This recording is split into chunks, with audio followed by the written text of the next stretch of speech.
Ma'asyiral muslimin yang dimuliakan Allah Subhanahu wa taala. Di sini muallif rahimahullahu taala ingin menjelaskan kepada kita tentang bahaya mengikuti hawa nafsu. Karena hawa nafsu itu ada dua hal yang mendorong manusia bisa tergelincir. Pertama syahwat dan yang kedua syubhat. Tetapi yang dikehendaki muallif rahimahullahu taala di sini adalah hawa nafsu yang mendorong kepada perkara syubhat. Karena perbedaan syubhat dengan syahwat itu, kalau syubhat merusak agama, merusak akidah dan pemikiran, keyakinan dalam agama. Tapi kalau syahwat itu merusak akhlak. Jadi di sini yang dikehendaki adalah dorongan syubhat pada hawa nafsu. Kemudian beliau mengatakan, kenapa demikian? Karena tad'u ila saifi. Terkadang hawa nafsu yang berbentuk syubhat itu mendorong manusia untuk melakukan pertumpahan darah dengan pedang. Maksudnya isyarat mu'alif rahimahullahu ta'ala ingin membantah siapa? Kelompok Khawarij. Kalau diistilahkan said pedang, artinya kelompok yang pertama kali yang muncul adalah kelompok yang suka menumpahkan darah. Mereka lah Khawarij. Inilah yang kita akan bahas. Walaupun pembahasan ini sering saya ulang-ulang, tetapi tidak masalah karena bahayanya kelompok Khawarij ini. Kenapa kita katakan bahaya? Karena tidak berhenti di masa keluarnya saja. Walaupun mereka sudah diperangi dari zaman para sahabat Rasul, tetapi akar akidahnya sampai tertancap pada anak-anak muda hari ini, bahkan sampai kiamat. Karena terakhir orang-orang Khawarij itu akan menjadi para pengikut Dajjal. Artinya Khawarij itu tidak bisa dimusnahkan. Setiap dimusnahkan ada lagi generasinya. Setiap dimusnahkan ada lagi generasinya. Dan yang terakhir menjadi para pengikut Dajjal.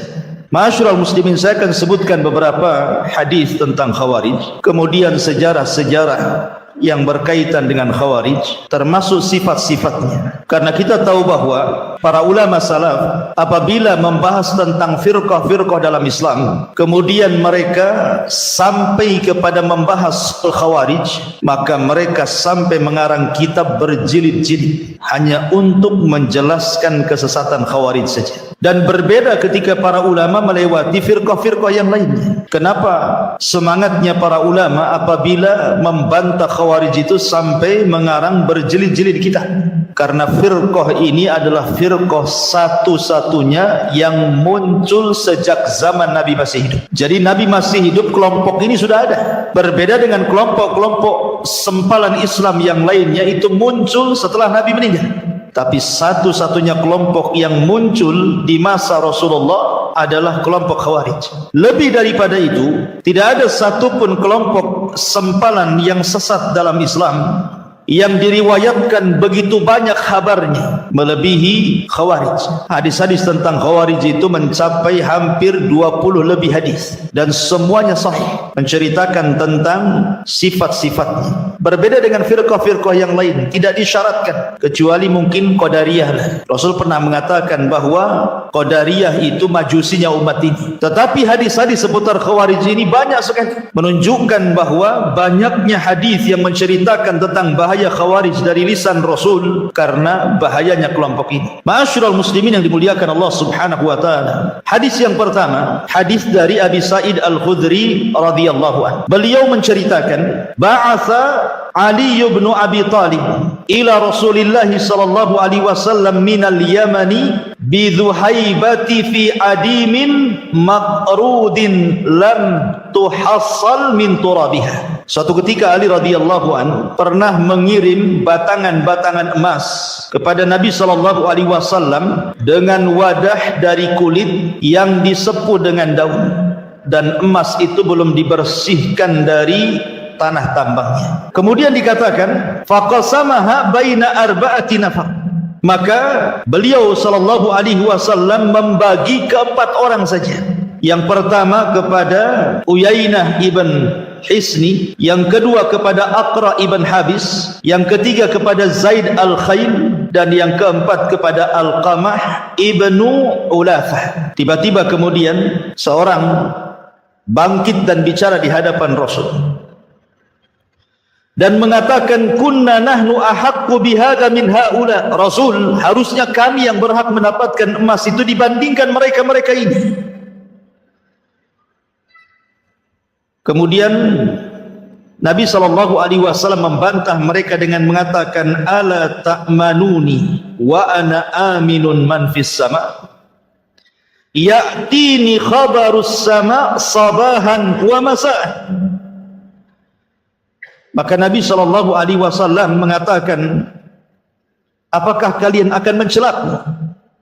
Padahal aku adalah manusia kepercayaan zat yang berada di atas sana. Padahal wahyu dari langit datang kepadaku siang dan malam. Tiba-tiba kemudian berdirilah seseorang, rajulun ghairul ainaini musriful wajnataini nasijul jabhataini kathulihyataini makhluqur ra'si musyammarul izar. Lihat ciri-cirinya orang ini. Tiba-tiba kemudian berdiri seorang laki-laki yang matanya cekung, pipinya menonjol, dahinya ke depan, janggutnya lebat, kepalanya gundul, dan sarungnya tersampir, artinya terikat. Kemudian dia mengatakan, ya Rasulullah, ittaqillah. Rasul, bertakwalah kau kepada Allah. Orang ini menasihati Rasul gara-gara Rasul membagikan harta-harta itu kepada 4 orang ini dan mengatakan, Rasul, bertakwa kau kepada Allah. Lihat bagaimana sifat orang yang mencela Nabi ini. Ini bukan sifat orang biasa. Artinya ini sifat ahli ibadah. Matanya cekung karena tidak pernah tidur di tengah malam, suka menangis, ya. Kemudian juga dahinya berbekas karena setiap hari sujud dia, janggutnya lebat. Artinya ini sifat-sifat ahli ibadah, ini bukan orang biasa yang menegur Nabi ini. Dia mengatakan, ittaqillah, bertakwalah kau kepada Allah. Kemudian dikatakan, wailaka awalastu ahaqqu ahlil ardi an yattaqillah. Kata Nabi SAW, celaka engkau, bukankah aku penduduk bumi yang paling bertakwa kepada Allah subhanahu wa ta'ala. Dalam riwayat bahwa yang menegur Nabi SAW itu adalah seorang laki-laki yang namanya Dzul Khuwaisirah. Siapa namanya? Dzul Khuwaisirah. Dzul Khuwaisirah ini ada 2, ya. Ada Dzul Khuwaisirah al-Yamani, orang Yaman. Itu orang Badui yang pernah kencing di masjid. Jadi zaman itu ada orang Badui namanya Dzul Khuwaisirah masuk ke masjid, kencing pula dia di masjid. Kemudian sahabat marah, tapi Rasul mengatakan, da'u, biarkan dia kencing dulu. Kemudian sahabat pergi, Rasul mendekati Dzul Khuwaisirah ini, al-Yamani ini, kemudian menasihati, oh, masjid ini bukan tempat kencing, tapi tempat solat, tempat zikir dan baca Quran. Saking lembutnya Rasul menasihati Dzul Khuwaisirah ini, Dzul Khuwaisirah ini tertarik dengan Rasul dan mendoakan, Allahumma arhamni wa Muhammadan wa la tarham minhum ahada. Semoga Allah merahmati aku dan Muhammad saja, dan Allah tidak merahmati mereka-mereka, maksudnya para sahabat yang melotot kepada aku. Ini Dzul Khuwaisirah yang kencing di masjid, namanya Dzul Khuwaisirah al-Yamani.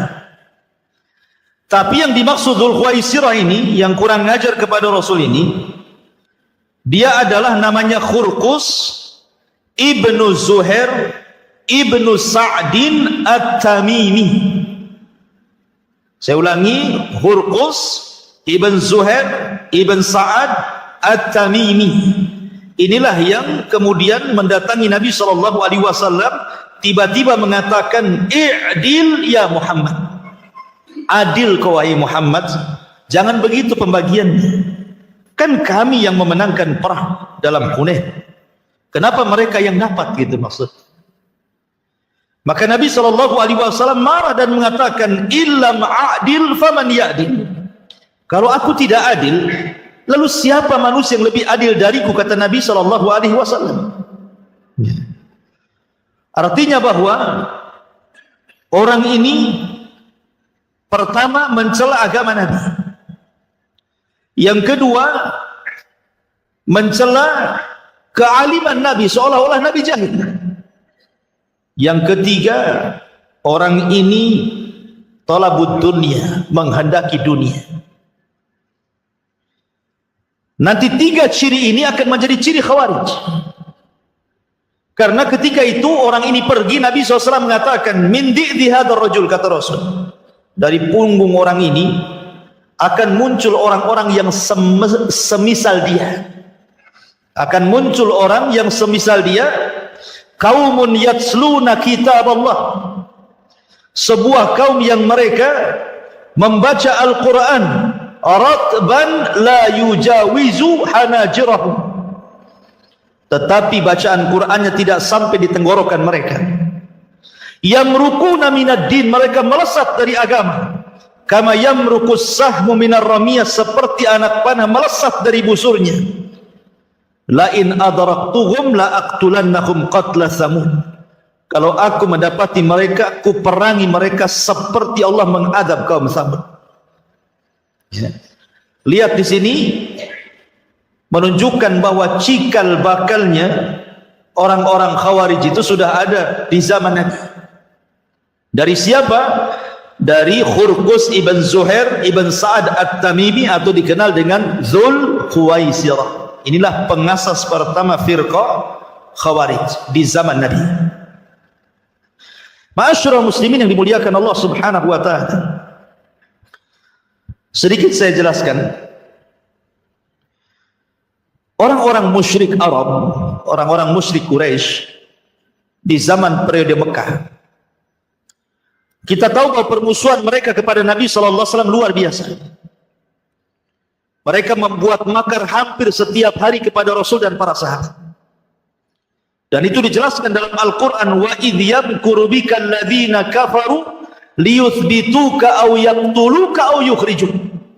Ketika orang-orang kafir membuat makar kepadamu wahai Muhammad untuk menangkap dan memenjarakan kamu, untuk mengusirmu, untuk membunuhmu. Jadi setiap hari mereka mengintai Rasul dan para sahabat untuk menyakiti mereka. Sampai kemudian puncaknya terbunuhnya keluarga Ammar ibn Yasir di tangan Abu Jahal, disiksanya Bilal, disiksanya Khabbab, sampai akhirnya mereka terpaksa harus hijrah ke Habasyah. Dan banyak para sahabat yang disiksa habis-habisan, bahkan meregang nyawa. Bahkan Nabi pun tidak lepas daripada makar mereka. Ketika kemudian Nabi SAW hijrah ke kota Madinah, kemudian Islam kuat, akhirnya kemudian Rasul mampu membawa pasukan besar dari Madinah ke Mekah. Terjadilah sebuah kemenangan besar yang kemudian Allah gambarkan dalam Al-Quran, idza jaa nasrullahi wal fath, apabila datang kemenangan dan pembebasan kota Mekah. Mekah dikuasai Nabi. Kemudian ketika orang-orang yang pernah memusuhi Rasul itu sudah tidak bisa apa-apa, tidak berdaya, mereka berada dalam haram, kemudian dikepung, Nabi SAW sempat melihat wajah-wajah orang-orang yang dulu pernah menyakitinya, memeranginya, menyakiti para sahabatnya. Nampak wajah-wajah itu. Tapi subhanallah, Nabi adalah Nabi Rahmah, Nabi yang penuh dengan kasih sayang. Tiba-tiba Nabi SAW mengatakan, idhabu fa antumut tulaqa, pergi kalian, kalian sudah kumaafkan. Lihat, Nabi SAW padahal melihat wajah-wajah orang-orang yang pernah menyakitinya, tapi Rasul mengatakan, idhabu wa antumut tulaqa, pergi kalian, kalian sudah kumaafkan. Tapi lihat bagaimana Rasul ketika bicara soal Khawarij. Rasul memaafkan orang-orang musyrik kan? Bahkan Rasul mengatakan, pergi kalian sudah kumaafkan. Jelas-jelas mereka orang musyrik, menyerang Rasul di berbagai macam peperangan, menyakiti para sahabat, tapi ujung-ujungnya Rasul mengatakan, pergi kalian kumaafkan. Lihat sikap Rasul kepada orang Khawarij.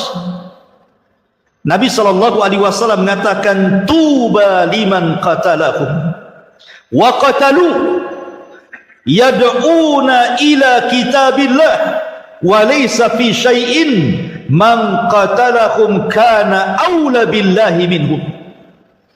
Kata Nabi SAW, beruntunglah orang-orang yang membunuh mereka, yang menyerang dan memerangi mereka. Rasul katakan, beruntunglah orang-orang yang memerangi mereka orang Khawarij, dan orang-orang yang dibunuh orang Khawarij. Kemudian kata Rasulullah, karena orang Khawarij itu mereka menyeru manusia kepada kitab Allah, padahal sama sekali mereka tidak paham dengan kitab Allah. Maka barang siapa yang menyerang dan memerangi mereka, itu lebih utama di hadapan Allah dibandingkan mereka. Bahkan dengan tegas Rasul SAW mengatakan apa? La in ana adraktuhum la aqtulannahum qatla adi. Kalau seandainya kudapati mereka dimanapun mereka berada, kata Rasulullah, kuperangi mereka seperti Allah menghancurkan kaum Ad. Apa kabar kaum Ad? Ad dihancurkan, tidak ada satupun umat Ad yang disisakan di bumi. Bahkan Rasulullah SAW menjanjikan pahala. Kata Nabi SAW, la in laqitumuhu faqtuluhum fa inna fi qatlihim ajran liman qatalahum indallahi yaumal qiyamah. Siapapun yang mendapati mereka, kata Rasulullah, perangi mereka, karena dalam memerangi mereka terdapat pahala di sisi Allah pada hari kiamat. Lihat bagaimana perlakuan Rasul yang berbeda kepada orang musyrik yang sudah menyerah, yang sudah kalah.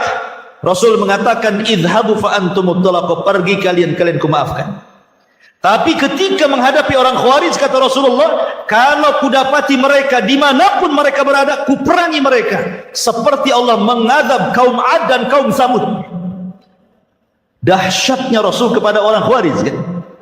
Rasul tidak memaafkan mereka. Kenapa mereka tidak dimaafkan oleh Rasul? Karena Rasul yang mengatakan, yaqtuluna ahlal Islam wa yada'una ahlal Ausan, karena mereka suka menyerang umat Islam dan membiarkan para penyembah berhala. Mereka musuh dari dalam masalahnya. Bahaya. Maka saking bahayanya Rasul SAW tidak pernah memaafkan orang-orang Khawarij. Ma'asyiral muslimin yang dimuliakan Allah Azza wa Jalla. Kemudian juga hadis yang lain dari Abu Sa'id Al-Khudri radhiyallahu anhu. Ketika beliau ditanya soal Haruriyah. Haruriyah itu diambil dari kata Harura. Harura itu satu tempat desa yang ada di ujung Kufah. Disitulah berdiri organisasi Khawarij di Harura. Jadi Abu Sa'id Al-Khudri ditanya tentang Haruriyah. Maka kemudian beliau menjawab, aku tidak tahu tentang Haruriyah, tetapi kata Abu Sa'id Al-Khudri, aku pernah mendengar Rasul bersabda. Apa sabdanya? Yakhruju fi hadhil ummati wa lam yakul minha qaumun tahkiruna salatakum ma'a salatihim yaqra'una al-Qur'an la yujawizu huluqahum aw hanajirahum yamruquna minad din muruqas sahmi minar ramiyah. Akan keluar dari umat ini, beliau tidak mengatakan di antaranya satu kaum yang kalian menganggap remeh solat kalian dibandingkan solat mereka, bacaan Quran mereka dibandingkan bacaan Quran kalian, tetapi mereka membaca Quran tidak melewati kerongkongan mereka, dan mereka keluar dari agama bagaikan anak panah melesat dari busurnya. Menunjukkan, lihat bagaimana orang-orang Khawarij ini nampaknya mereka ahli ibadah, Salatnya lebih hebat dibandingkan salat kita, puasanya lebih hebat dibandingkan puasa kita, baca Qur'annya lebih hebat dibandingkan baca Qur'an kita. Tapi Rasul mereka mengatakan mereka keluar dari agama seperti anak panah melesat dari busurnya. Seolah-olah apa? Merusak citra Islam. Ya. Karena bahayanya orang-orang Khawarij itu karena seolah-olah mereka sedang menghiasi Islam padahal mereka sedang merusak Islam. Karena zahirnya mereka baik, tetapi akidahnya rusak. Akidahnya rusak sampai-sampai Rasul mengatakan melesat dari agama seperti melesat anak panah dari busurnya. Ma'asyiral muslimin yang dimuliakan Allah Azza wa Jalla, bahkan saking bahayanya Nabi SAW sampai bersabda dari hadis yang dikeluarkan Imam Tirmidzi dari Abu Umamah Al-Bahili radhiyallahu an, kata Rasul sallallahu alaihi wasallam ketika mensifati orang-orang Khawarij, kilabun nar syarru qatla tahta adimis sama khairu qatla man qataluhu. Mereka adalah anjing-anjing neraka, seburuk-buruknya makhluk yang terbunuh di bawah kolong langit, sedangkan sebaik-baiknya makhluk yang terbunuh adalah yang dibunuh oleh mereka. Begitu Nabi SAW mensifati mereka sebagai anjing-anjing neraka. Bahkan dalam hadis Abu Barzah radhiyallahu anhu dia berkata, Nabi bersabda, la yazaluna yakhrujuna hatta yakhruja akhirahum, wa fi riwayah hatta yakhruja akhirahum ma'al masihid dajjal. Dan senantiasa mereka akan muncul hingga munculnya kelompok mereka yang terakhir, dalam riwayat hingga munculnya kelompok terakhir dari mereka, dan mereka akan perang bersama-sama menjadi para pengikut Dajjal. Subhanallah ikhwan. Dan banyak lagi karena hampir antara 20 hadis kurang lebih Rasul mensifati tentang orang Khawarij. Ma'asyiral muslimin yang dimuliakan Allah Azza wa Jalla, baik kita akan kupas sedikit tentang apa itu Khawarij, lalu bagaimana sejarahnya dari zaman ke zaman. Ma'asyiral muslimin yang dimuliakan Allah Azza wa Jalla, definisi Khawarij itu saya akan mengambil definisi yang paling mencakup dari seluruh definisi yang banyak didefinisikan para ulama. Khawarij adalah kullu man kharaja ala jama'atil muslimina. Khawarij adalah setiap orang yang melakukan pemberontakan kepada jamaah kaum muslimin. Maksudnya jamaah kaum muslimin di sini artinya kepada pemerintah yang sah. Orang yang melakukan pemberontakan, hendak menumbangkan pemerintah, kemudian wa kafarahum, dan juga mengkafirkan mereka. Thumma bana ala takfirihim istihlal dimaihim. Kemudian dibangun di atas manhaj takfir mereka, mengkafir-kafirkan di luar kelompoknya sampai kepada menghalalkan darah kaum muslimin. Dari definisi ini berarti ada 3 poin ciri Khawarij yang sangat melekat kepada mereka. Hati-hati kalau ada orang yang punya 1 ataupun 3-tiganya dari pemahaman ini, orang ini terpapar Khawarij. Pertama, niat memberontak, menjatuhkan penguasa. Yang kedua, alasan memberontak kepada penguasa karena manhaj mereka manhaj takfir, karena mengkafirkan penguasa. Penguasa dianggap tagut, ya. Penguasa dianggap tagut, kafir mereka. Kemudian berakhir dengan istihlalud dam, menghalalkan darah, melakukan bom bunuh diri, melakukan peledakan, pembunuhan, dan begitu seterusnya. Kalau sudah ada niat memberontak didasari dengan manhaj takfir karena mengkafirkan, pasti diakhiri dengan pengeboman, dengan pembunuhan. Itulah 3 ciri Khawarij. Ma'asyiral muslimin yang dimuliakan Allah Subhanahu wa taala. Tadi saya sudah singgung bahwa kelompok ini ideologinya sudah ada sejak zaman Nabi SAW. Ketika Dzul Khuwaisirah kemudian tidak terima dengan pembagian ghanimah harta rampasan perang Hunain dan mengatakan, adil engkau wahai Muhammad, dalam riwayat bertakwalah engkau wahai Muhammad, maka Rasulullah SAW mengatakan, illam adil faman ya'dil, kalau aku tidak adil, siapa lagi yang lebih adil dari aku? Maka dari sini ada 3 ciri yang melekat juga daripada Khawarij. Pertama, mencela agama orang, karena orang ini mencela agama Nabi. Orang-orang Khawarij itu suka mencela agama di luar kelompoknya, seolah-olah mereka lah yang ahli jannah, yang lain ahli neraka. Seolah-olah mereka itulah yang masuk surga, yang lain itu masuk neraka. Karena mereka suka mencela agama orang. Ini dari perkataan Dzul Khuwaisirah kepada Rasul. Kemudian yang kedua, mencela ulama. Mencela ulama, orang yang paling alim Rasul, orang yang paling paham itu Nabi, dicela Nabi. Maka mereka akan suka mencela para ulama, karena di tengah-tengah orang-orang Khawarij tidak ada ulama. Tidak ada ulama. Makanya ketika Abdullah ibn Mas'ud radhiyallahu an diberitahu oleh Abu Musa al-Ash'ari radhiyallahu an bahwa di Masjid Kuba itu ada orang yang berhalaqah zikir yang tidak pernah diajarkan di zaman Nabi, di mana mereka bawa batu, kemudian bertasbih sekian kali, 100 kali, kemudian dioper batunya ke sebelahnya. Nanti dia ngitung dengan batu itu tasbih sekian kali, kemudian dioper ke sebelahnya sampai berkeliling. Ini tidak pernah diajarkan di zaman Nabi.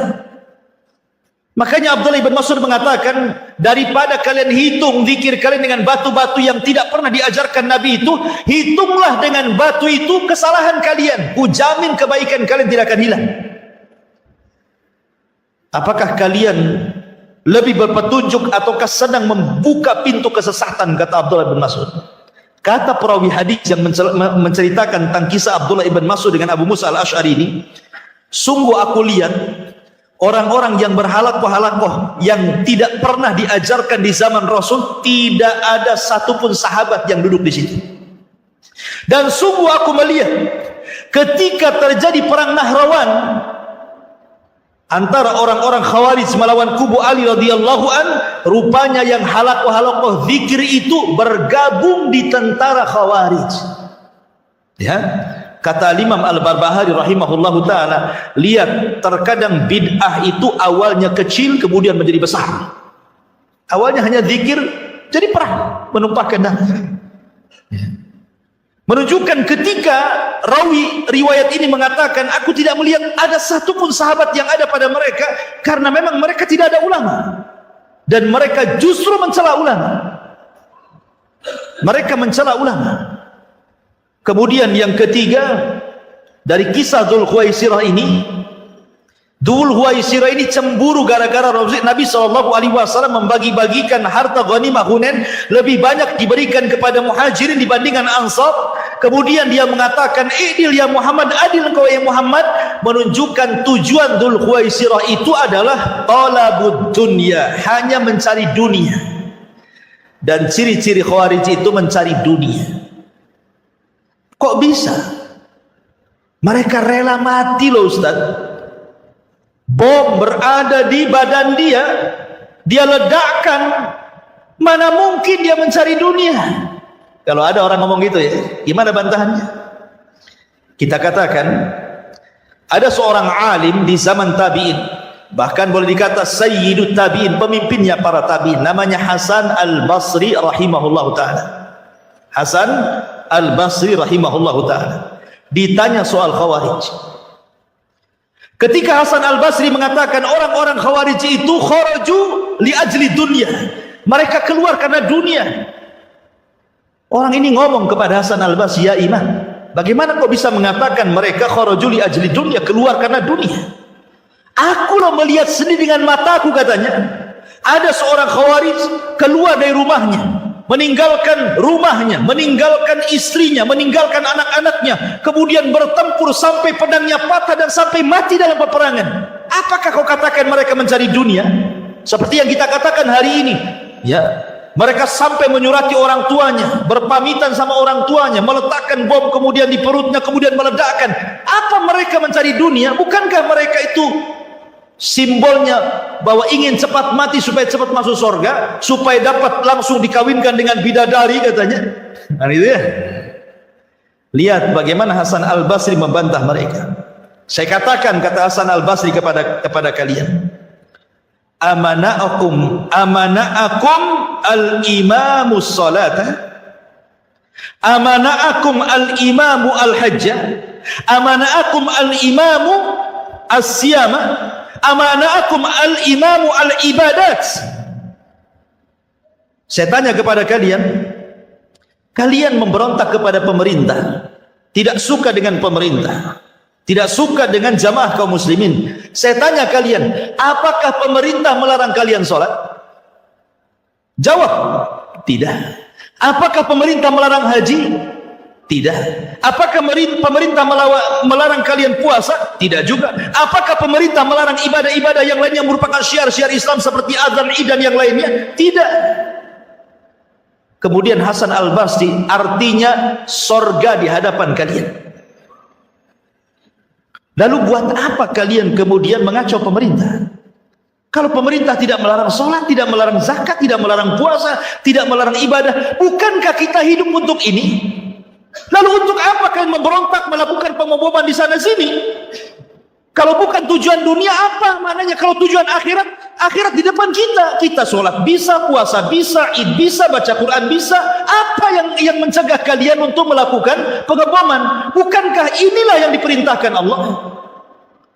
Dari sini menunjukkan bahwa sifat orang-orang Khawarij itu sedikit-sedikit karena mereka bicara tentang tahkim. Menurut mereka itu bahwa syariat Islam itu hanya berkisar soal urusan hakimiyah, soal urusan pemimpin yang tidak melakukan hukum Allah itu saja. Mereka menganggap bahwa kalau pemimpin itu tidak menerapkan hukum potong tangan, hukum rajam, hukum cambuk, berarti pemimpin itu tauhid. Orang Khawarij itu kemana-mana kalau bahas tuh ngalor ngidul, ujung-ujungnya ke situ. Ujung-ujungnya bicara soal pemimpin yang tidak menegakkan syariat Islam. Maksudnya syariat Islam itu menurut orang-orang Khawarij bukan yang dimaksud kita. Syariat Islam menurut mereka itu maksudnya hanya bicara soal hukum hudud, ya, soal hukum potong tangan, soal rajam, soal cambuk, itu saja yang 3 lembar dalam kitab fikih itu. Sementara syariat Islam itu kan banyak, termasuk keamanan negara itu syariat Islam. Ketika kalian mengacaukan sebuah negara, kalian tidak sedang menjalankan syariat Islam.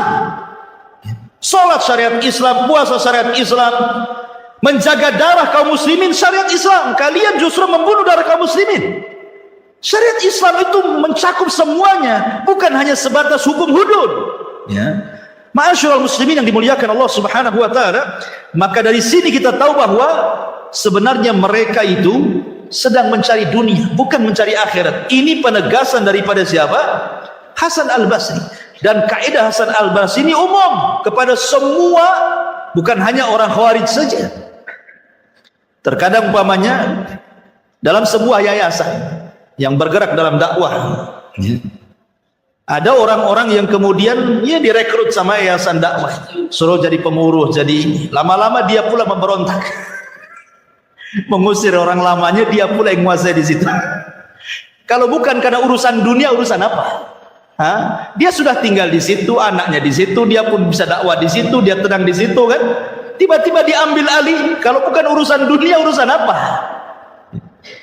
Kecuali kalau babnya ini dan nggak beres nih, sesat nih ketua yayasan nih, ini jadi Khawarij ini, lain ceritanya.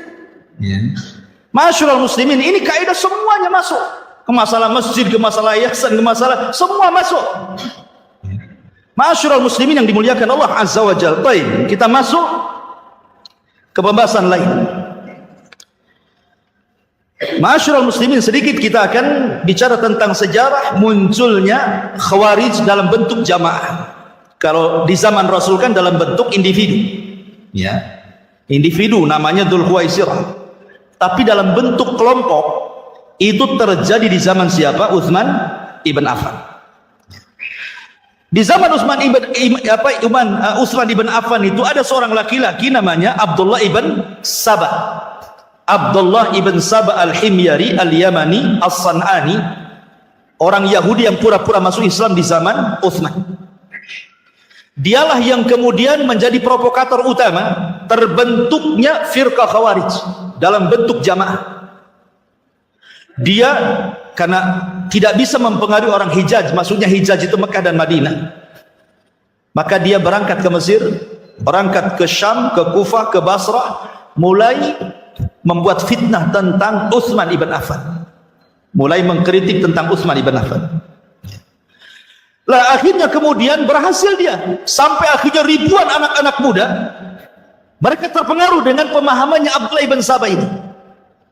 Akhirnya kemudian mereka bergerak tepat di bulan Dzulhijjah.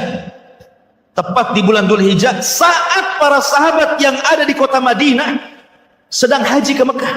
Mereka datang. Utsman ibn Affan radhiyallahu an ketika mendengar ada pergerakan anak-anak muda yang hendak mendemo dirinya, maka kemudian Utsman mengutus dua sahabat, Muhammad ibn Maslamah dan Jabir ibn Abdullah radhiyallahu an. Coba tanyakan maunya apa orang-orang itu.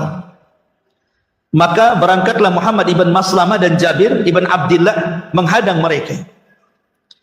Rupanya kemudian ditemuilah pimpinan mereka. Subhanallah, pimpinan orang-orang Khawarij ini, orang-orang yang hendak memberontak kepada Utsman ibn Affan ini, di lehernya menggantungkan mushaf. Jadi mushafnya itu digantungkan di lehernya. Kemudian Muhammad ibn Maslamah mulai dialog dan mengatakan, ada apa kalian datang jauh-jauh dari Mesir, dari Kufah, dari Basrah, kalian hendak datang kepada Amirul Mukminin Utsman ibn Affan dan hendak kemudian menyerang beliau. Ada apa dengan kalian? Ngapain kalian bawa pasukan sebanyak ini untuk mengepung istana? Ya. Maka kemudian pemimpin mereka mengatakan, inna hadza, sambil memegang mushaf ini, inna hadza amara an nadriba bihadza kullu man lam yu'min bihadza. Sesungguhnya ini maksudnya Al-Quran telah memerintahkan kami untuk membunuh maksudnya Utsman bin Affan karena dia tidak pernah beriman dengan Al-Quran, katanya. Kurang ajar. Maka Muhammad ibn Maslamah mengatakan, demi Allah, saya dan Utsman, maksudnya Utsman bin Affan radhiyallahu an, pernah berperang karena membela yang kalian gantung di leher Al-Quran di zaman Nabi sallallahu alaihi wasallam. Jadi setelah kemudian Utsman ibn Affan radhiyallahu an mengutus Muhammad ibn Maslamah dan Jabir bin Abdullah dan sudah mengetahui maksud kedatangan rombongan anak-anak muda yang jumlahnya cukup banyak, ribuan. Akhirnya kemudian Utsman mendengar bahwa ada riak-riak isu yang dihembuskan oleh anak-anak muda orang-orang Khawarij ini, bahwa Ali radhiyallahu an siap dibaiat untuk dirinya dalam rangka membatalkan baiat kepada Utsman untuk berbaiat kepada Ali. Jadi tujuan mereka datang kepada Utsman untuk mencabut kekuasaan Utsman dan menggantikan Utsman dengan Ali. Itu tujuannya. Tentu tidak mungkin Ali melakukan seperti itu. Ini kan siasat namanya. Karena menumbangkan satu pemimpin harus ada penggantinya. Kan harus ditonjolkan penggantinya, kan siapa? Oh, ini nggak benar nih presidennya, turun. Lah siapa gantinya? Kan harus ada gantinya. Jadi mereka itu hanya membuat isu saja bahwa Ali siap dibaiat. Padahal mereka hendak tidak membaiat Ali, karena buktinya nanti ketika Ali jadi khilafah pun mereka berontak juga. Kan gitu ya. Di zaman Ali pun mereka berontak. Jadi akhirnya Utsman ibn Affan radhiyallahu an memanggil Ali radhiyallahu an. Dipanggil sama Utsman Ali. Kemudian dikatakan, ya Ali, apakah benar isu-isu di luar itu? Kata Ali, tidak benar. Aku tidak hendak merobohkan kekuasaan, apalagi saya hendak menyuruh manusia untuk membaiat diriku. Kalau begitu, kata Utsman, temui orang-orang itu, katakan bahwa itu tidak benar. Akhirnya Ali keluar. Kemudian Ali radhiyallahu an keluar, kemudian mulai berdialog dengan orang-orang Khawarij. Kata Ali radhiyallahu an, apa maksud kalian datang jauh-jauh dari Mesir, dari Kufah, dari Basrah, hendak demonstrasi kepada Utsman ibn Affan. Tahukah kalian siapa Utsman? Utsman itu menantu Nabi. 2 putri Nabi dinikahi dia. Akhirnya kemudian mereka mengatakan di hadapan Ali radhiyallahu an, karena ada 5 perkara yang ingin kami tanyakan kepada Utsman. Kata Ali radhiyallahu an, sebelum kalian tanyakan kepada Utsman, sebutkan 5 perkara itu kepada. Kemudian mereka mengatakan yang pertama, saya mendengar bahwa Utsman itu atammas salata fi Makkah. Dia menyempurnakan solat di Mekah yang harusnya dikosong. Kan Utsman tinggal di Madinah. Kalau ke Mekah itu safar. Harusnya dia mengkosor, bukan menyempurnakan. Ini satu. Kata Ali, yang kedua apa? Yang kedua, hamal himah. Saya dengar Utsman itu punya peternakan unta yang tidak boleh siapapun mendekatinya. Untuk apa itu peternakan unta itu? Untuk memperkaya dia? Kemudian kata Ali, baik, yang ketiga. Yang ketiga, kharaqal mushaf. Lebih parah lagi, saya dengar Utsman membakar mushaf. Mushaf dibakar dia. Bagaimana mungkin dia membakar mushaf? Taib, kata Ali, yang keempat. Yang keempat, walla qarabatahu. Dia menjadikan para pemimpin-pemimpin di daerah itu keluarga dia saja. Apa bahasanya? Nepotisme. Kemudian kata Ali, yang kelima apa? Kemudian mereka mengatakan yang kelima, Utsman ini melantik para pemimpin-pemimpin di daerah min sighari sahaba wa taraka kibarahum. Hanya melantik orang-orang sahabat-sahabat senior, sahabat-sahabat junior, dan meninggalkan sahabat-sahabat senior. Kan yang senior banyak, sahabat-sahabat kibar. Kenapa dia melantik yang muda-muda? Baik, kata Ali radhiyallahu an. Kemudian Ali radhiyallahu an mulai membantah satu persatu. Kata Ali radhiyallahu an, tahukah kalian kenapa Utsman tidak mengqasar salat di Mekah ketika haji? Fa inna Utsman qad ta'ahal ay tazawwaj. Dia kan punya istri di Mekah. Ya. Seperti antum nih, satu istri di Batam, satu istri di Padang. Kalau antum pulang ke Padang, antum mukim di sana. Karena tinggal di sana istrinya kan, kecuali kalau dua-duanya tinggal di sini kan gitu. Ya, kalau di 2 tempat berarti dua-duanya mukim. Lah Utsman itu menikah di situ.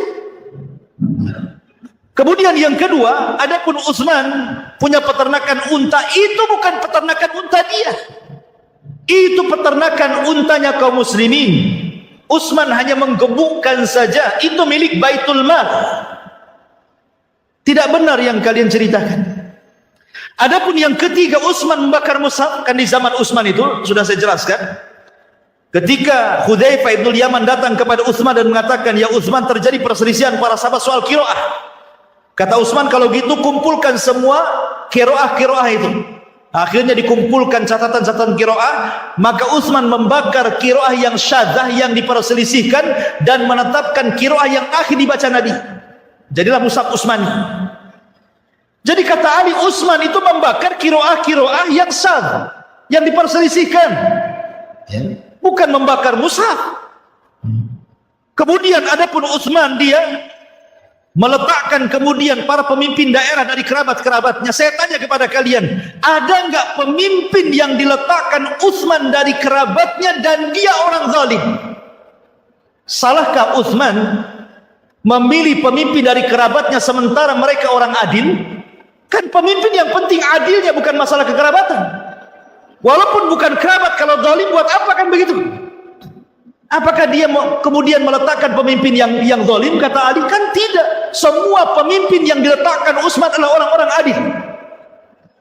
Adapun Utsman kemudian dia mengatakan dia hanya memberikan pemimpin-pemimpin yang sigar, pemimpin-pemimpin yang sigar, yang junior, dan meninggalkan pemimpin-pemimpin yang kibar, tidak diletakkan di pemimpin-pemimpin daerah.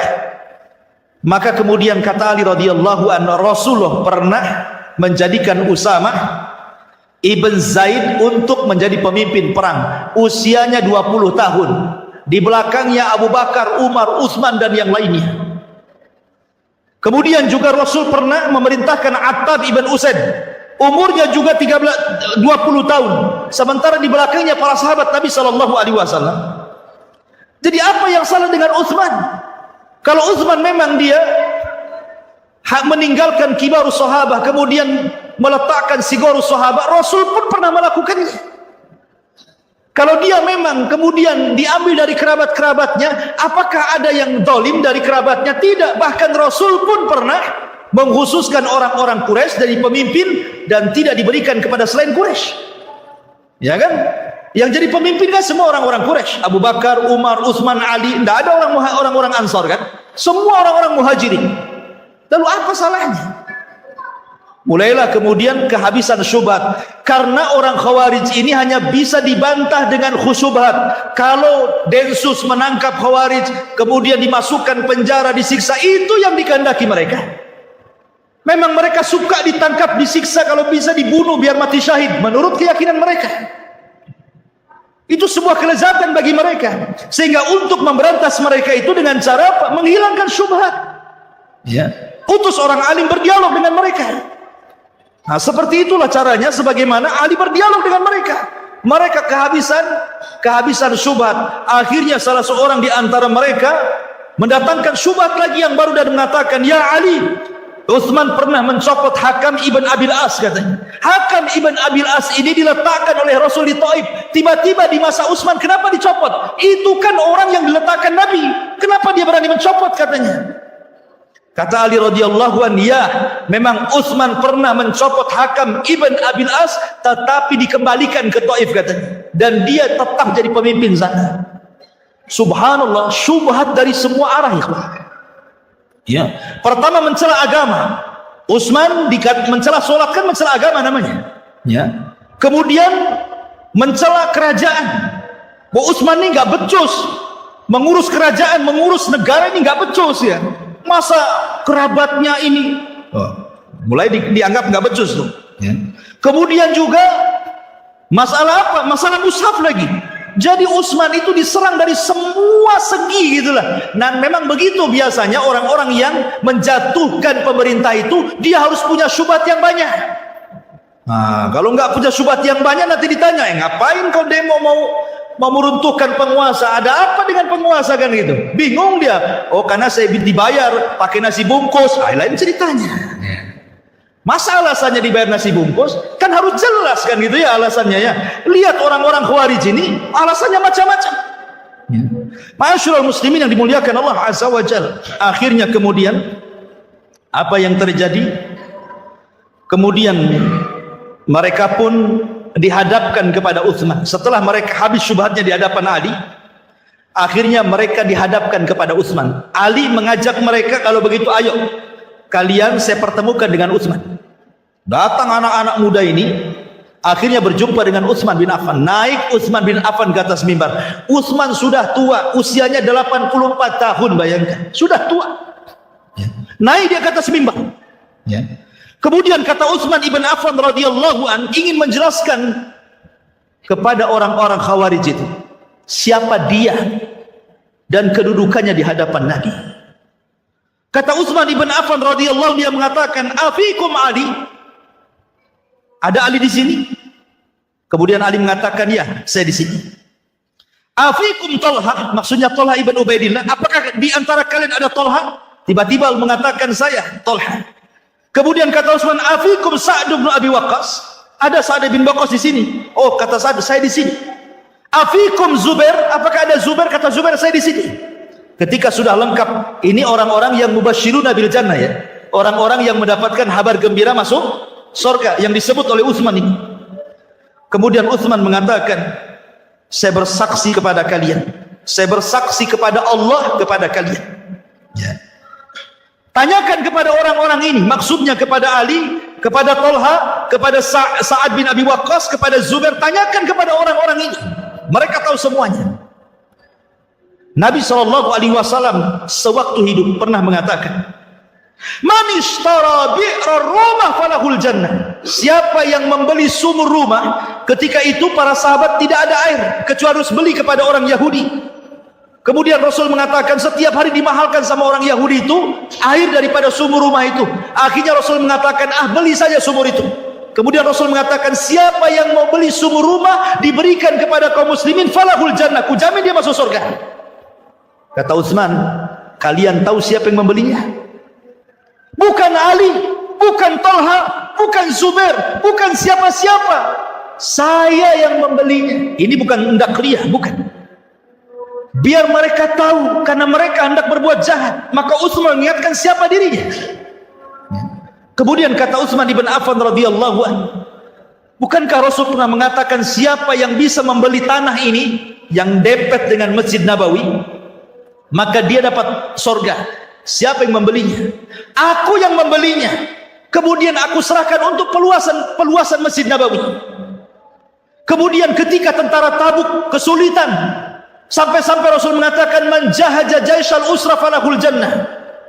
Siapa yang bisa mendanai tentara kesulitan, maka bagi dia surga. Kata Utsman, aku yang mendanainya. Sampai-sampai dikatakan bahwa Tabuk itu milik Utsman semuanya, karena dia yang mendanainya. Artinya Utsman membeli surga dari Rasulullah sampai 3 kali. Setelah kalian tahu kedudukanku, apakah kalian akan menyerangku? Katanya. Maka akhirnya Utsman ibn Affan radhiyallahu anhu hanya mendoakan sebelum turun dari mimbar dan mengatakan, Allahumma gfirli waliman abahadani. Ya Allah, semoga Allah mengampuni diriku dan orang-orang yang hendak menghalalkan darahku. Kemudian Utsman menangis, turun, semua orang menangis.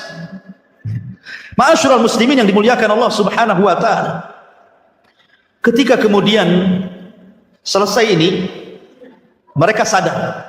Orang-orang Khawarij ini mereka sadar bahwa keberadaan mereka, karena mereka masalahnya kan anak-anak muda, mereka orang-orang yang tidak pernah hidup di masa sahabat, sehingga tidak tahu hakikat orang-orang sahabat-sahabat Rasul. Mereka tidak tahu keutamaan mereka, karena mereka orang-orang jauh, orang-orang yang dari Irak, yang dari Kufa, yang dari Mesir, kan mereka nggak tahu anak-anak muda yang baru-baru itu.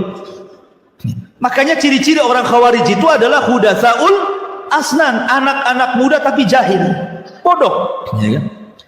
Akhirnya kemudian mereka pun pikir, oh betul juga, ya kalau gitulah kami pulang aja lah.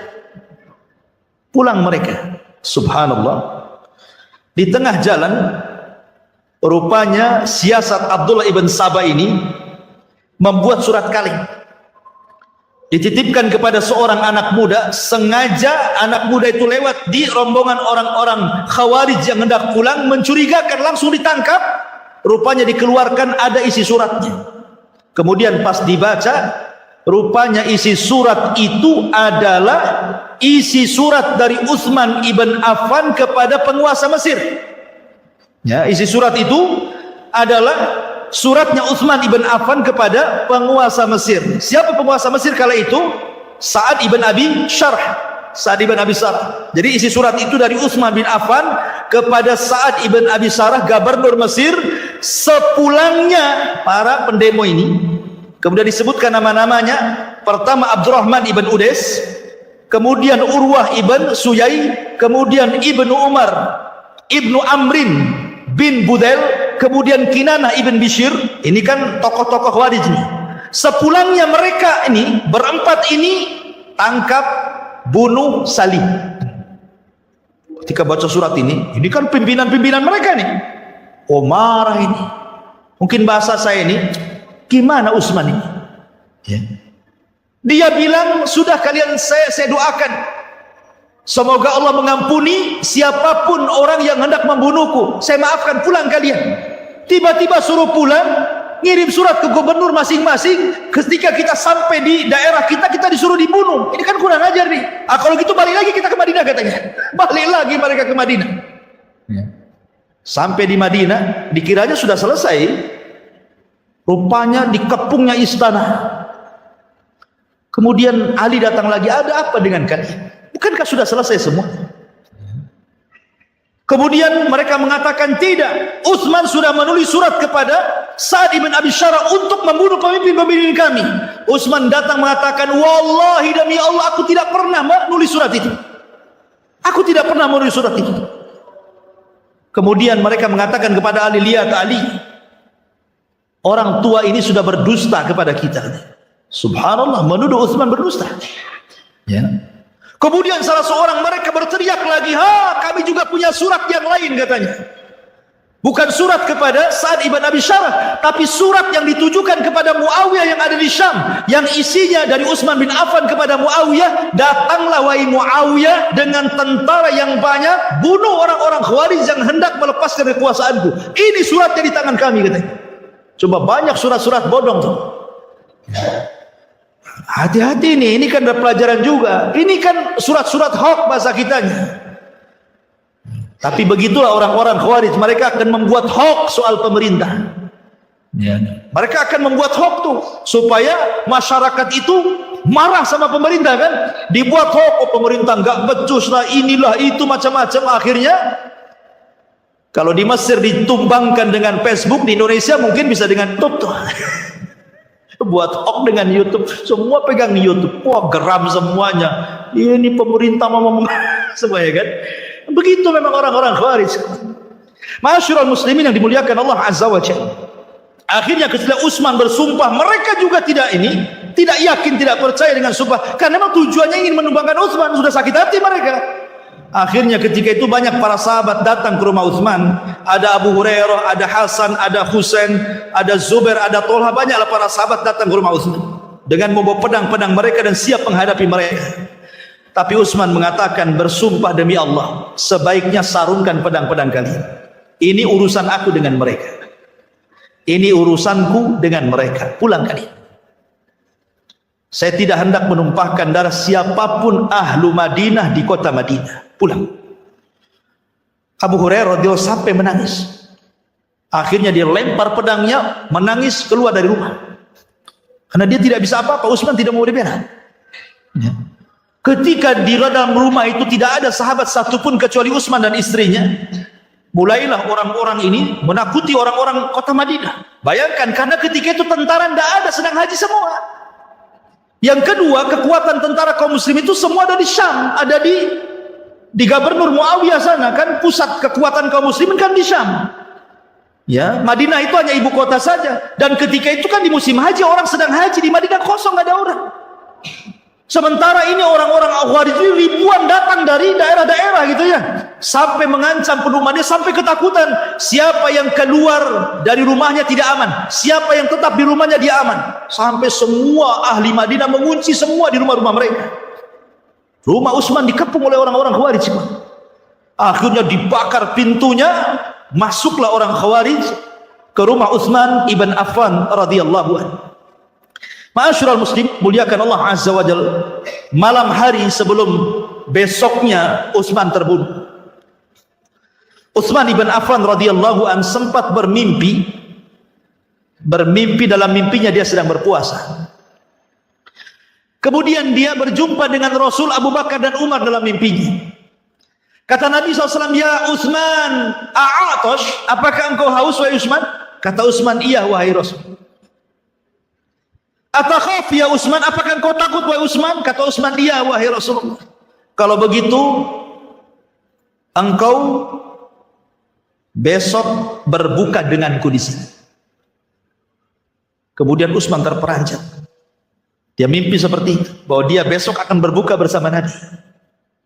Maka dia pun terbangun. Rupanya orang-orang Khawarij sudah berhasil masuk ke dalam rumah. Ketika orang-orang Khawarij sudah masuk ke dalam rumah itu, rupanya ma'asyiral muslimin yang dimuliakan Allah Azza wa Jalla, ada seseorang yang tiba-tiba langsung memukul Utsman ibn Affan radhiyallahu an dengan gagang besi. Kinanah ibn Bishr. Ketika itu Utsman mengatakan, la haula wala quwata illa billah, wallahi inni tawakkaltu ala Allah.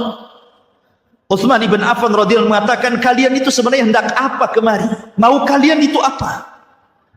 Maka orang-orang mengatakan, kami hanya kemari untuk engkau memilih dua pilihan katanya. Pilihan yang pertama, turun dari kekuasaanmu. Pilihan yang kedua, darahmu. Kalau tidak kami bunuh. Kata Utsman ibn Affan radhiyallahu anhu, itu yang kalian kehendaki? Tidak. Nabi SAW pernah mengatakan kepadaku, ya Utsman, la'allallaha yuqammisuka semoga Allah suatu ketika memasangkan qamis, maksudnya pakaian kepadamu. Barang siapa yang datang hendak mencopotnya, jangan kau copot. Artinya kinayah daripada bahwa engkau akan menjadi penguasa. Kalau ada orang yang datang hendak merobohkan kamu, jangan kau mau, gitu maksudnya. Rasul pernah bersabda kepadaku, kalau ada orang yang hendak mencopot dari kekuasaanku, kata Rasul, jangan mau, aku tidak akan lepaskan kekuasaanku, kata Rasul. Kemudian mereka mengatakan, oh kalau gitu kami bunuh engkau, katanya. Oh kalian mau membunuhku? Nabi SAW pernah bersabda, la yahillu damu mri'in muslim illa bi'ihda salafin, as-sayyibu zani, wa nafsu bin nafsi, kemudian wattariku lidini al-mufariq lil jamaah. Kata Utsman, ingat Rasul bersabda, tidak halal kalian menumpahkan darah siapapun kecuali karena 3 perkara. 1, karena seorang yang sudah menikah berzina. 2, karena dia pernah membunuh jiwa. 3, karena dia murtad. Demi Allah, ma zanaitu fi jahiliyatin wal Islam. Aku tidak pernah berzina baik di zaman jahiliyah ataupun dalam Islam. Dan aku tidak pernah membunuh jiwa tanpa hak dibenarkan. Dan aku tidak pernah murtad sampai hari ini. Lalu apa hak kalian membunuhku? Jadi Utsman sempat berdialog itu di tengah-tengah, hampir meregang nyawa. Tetapi mereka tidak mendengar ucapan Utsman ibn Affan radhiyallahu an. Tetap saja kemudian mereka pun akhirnya membunuh Utsman dengan cara sadis. Utsman dibunuh di bulan Dzulhijjah, bulan hurum, saat manusia sedang haji. Yang kedua, Utsman dibunuh ketika dia sedang berpuasa dan akan berbuka bersama Nabi. Ketiga, Utsman terbunuh sedang membaca Al-Quran, fasayakfikahumullahu wa huwas samiul alim. Subhanallah, ya kan? Utsman mati syahid. Ya. Ma'asyiral muslimin, ketika kemudian kematian Utsman ini tersebar ke banyak para sahabat, ada seorang sahabat ma'asyiral muslimin yang namanya Sa'ad ibn Abi Waqqas. Sa'ad bin Abi Waqqas. Sa'ad bin Abi Waqqas ini, ingat Sa'ad bin Abi Waqqas ini mustajabud doa, ya. Salah satu sahabat yang kalau berdoa mudah dikabulkan adalah Sa'ad bin Abi Waqqas. Itu mustajab doanya. Lah kebetulan Sa'ad bin Abi Waqqas itu tidak berada di Madinah ketika terbunuhnya Utsman itu. Dia di luar Madinah. Dia mendengar Utsman dibunuh, marah dia. Akhirnya dia hadapkan wajahnya ke kiblat, kemudian tangannya diangkat ke langit dan mengatakan, ya Allah, semoga engkau melaknat mereka, dan saya meminta kepadamu ya Allah, siapapun yang terlibat dalam pembunuhan Utsman, agar kau wafatkan mereka di atas pedang. Sebagaimana mereka membunuh dengan pedang, jangan kau wafatkan mereka kecuali mereka wafat di atas pedang juga. Subhanallah, doanya Sa'ad bin Abi Waqqas itu mustajab. Tidak ada satupun Khawarij yang terlibat dalam pembunuhan Utsman kecuali matinya dibunuh. Sampai ada seorang Khawarij yang terlibat dalam pembunuhan Utsman ini, usianya sudah 40 tahun setelah kejadian itu, sampai hidup di masa Hajjaj ibn Yusuf. Hajjaj, maklum Hajjaj ini kan panglima sadis, ya. Hajjaj ini sedang berkhutbah, ya. Kemudian tiba-tiba ada orang tua, sudah tua renta.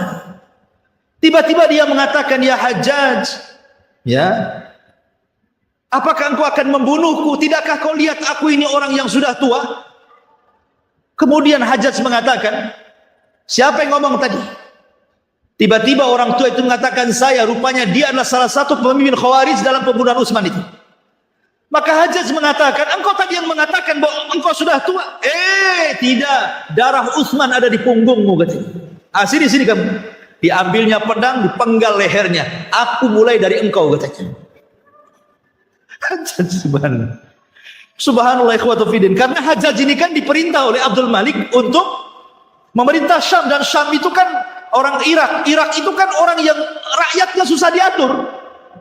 Makanya diutuslah oleh Abdul Malik ibn Marwan Hajjaj yang sangat bengis itu. Kadang-kadang memang kalau negara susah diatur, ya harus pemimpinnya kayak Hajjaj. Diutus Hajjaj gitu. Kemudian Hajjaj ngancam-ngancam orang. Tiba-tiba yang diancam ini sudah tua. Ya Hajjaj, saya sudah tua, masa kau ngancam orang tua? Nggak bisa, darah Utsman di punggungmu.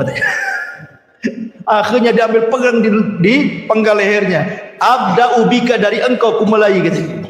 Subhanallah. Inilah mustajabnya dua siapa? Sa'ad bin Abi Waqqas. Sampai jam berapa ya? Coba bayangkan, anak nulis loh, masih sampai ditulis 1, 2, 3, 4, 5 lembar. Ya kan? Jadi gimana Cak Lis? Sudah, kita bersambung aja lah ya. Sudah insya Allah ya. Insya Allah kita bersambung. Sebelum bersambung ada pertanyaan di sini. Satu pertanyaan saja ya. Bismillah, Ustaz mau bertanya, kalau ada sifat-sifat khusus yang kita temui di sekitar masyarakat kita, apa yang harus kita lakukan? Khawarij, sifat-sifat khawarij yang kita temui di masyarakat, apa yang harus kita lakukan? Ya kita nasihati. Ya. Kita nasihati. Kemudian bekerja sama dengan pimpinan masyarakat di situ, RT, RW dan yang lainnya kan itu ya. Gak perlu dengan kepolisian karena kan mereka bahaya. Mereka sangat bahaya. Dan tadi saya sudah jelaskan bahayanya sampai Rasul tidak memaafkan mereka. Ingat, tujuan mereka itu hanya darah. Tujuan mereka itu darah.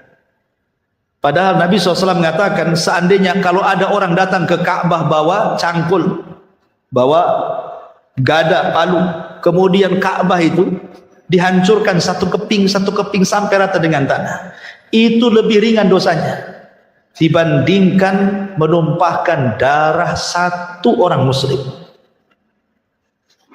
Lihat orang-orang yang melakukan pengeboman itu, tujuan mereka orang-orang kafir.